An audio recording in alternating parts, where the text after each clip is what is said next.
Ndichikutambirai zvekare pano paTirare 263 pano paichange ndichikuzivisai manews updates ezvinhu zviri kuitika munyika yedu yeZimbabwe. Kana uchiri munyowani pa this YouTube channel kusubscribe mahara utena on the notification bell so that patinodzoka neimwe post uchange uchingozvionera panapa paTirare uchange uchiwana manews updates ezvinhu zviri kuitika munyika yedu yeZimbabwe.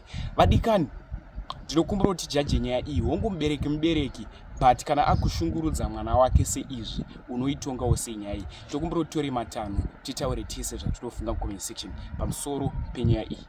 Pane mukomana iye anga achiedzwa nezita rekuti Semu mukomana anga aine 25 years. Semu akasvika pakukururirwa hembe naamai vake vakamubereka nyakubereka vachimutaurira kuti baba vako pavakanditiza, nekuti baba vaSemu vakaita zvekutiza mukadzi, vakazvisiya izvizvi, unoti hazvinake here? Ndo mutauro waita Semu achiudza shamwari yake yaaitamba nayo. Vadikani, Semu achiudza shamwari yake yaitamba nayo paakapa speech panhamo yaSemu, akataura kuti Semu anga akuwajiswa mabhurugwa namai vake. Tichiudzwa isusu tonzi ngatiteererei vabereki vedu mazuva edu panyika awedzerwe, but zvakadai zvinoteerereka here? Semu akazviuraya nenyaya yekuti aishungurudzwa namai vake every day. Ndokumbira kuti zvandofika comment section after wapedza kuona speech yepanhamo yaipiwa neshamwari yaSemu. Chinzi Semu ndo zvakonzeresa kuti afe, ende Semu achitaura nyaya iyi achiudza shamwari yake amai vake nyakubereka anga akuvashedzera nezita ravo ravakazvarwa naro. Zvinzi handichakwanise kuvapa respect kana ivo vachindiratidza tsikarudzi dzavo. Ndatione this video.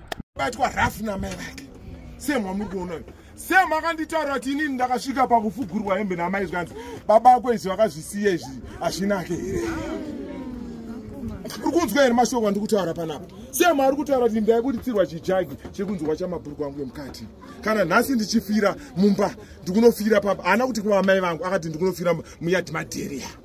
Ndikati Semu usadaro, ane 2 weeks achitaura nyaya iyoyo. Baba ake ndichivafonera, Semu aita akaita problem aiuya kwandiri. Ndotanga ndasefa nyaya yekuti inoudzika baba ake here kana kuti ndinoigadzirisa. Semu zvakavimira zvakadai, ane 2 weeks achitambudzwa. 2 weeks kubva paakabva kuchikoro Semu akasimba angotanga kudzika. Semu chii? Ndofunga vanhu kwamaoko nevanhu kwana baba vako kwana tewa kwamukwasha acho kwana baba Semu, hama dzacho nyaya idzi munodziziya. Munodziziya kuti vana vari kutambura big time, vana vasafa. Semu akasvika pakutaura zvanzi ndenge ndiri mwana mudiki, baba vangu hapana chandaikwanisa kutaura because ndiri mwana, baba vangu ndosaka vakatiza imba.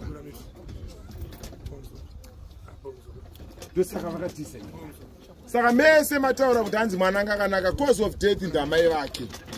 Amai vake vanoziziya cause of death, vanga vachishungurudza mwana. Ya, kuti ndikuudzei chidzikisai gossip.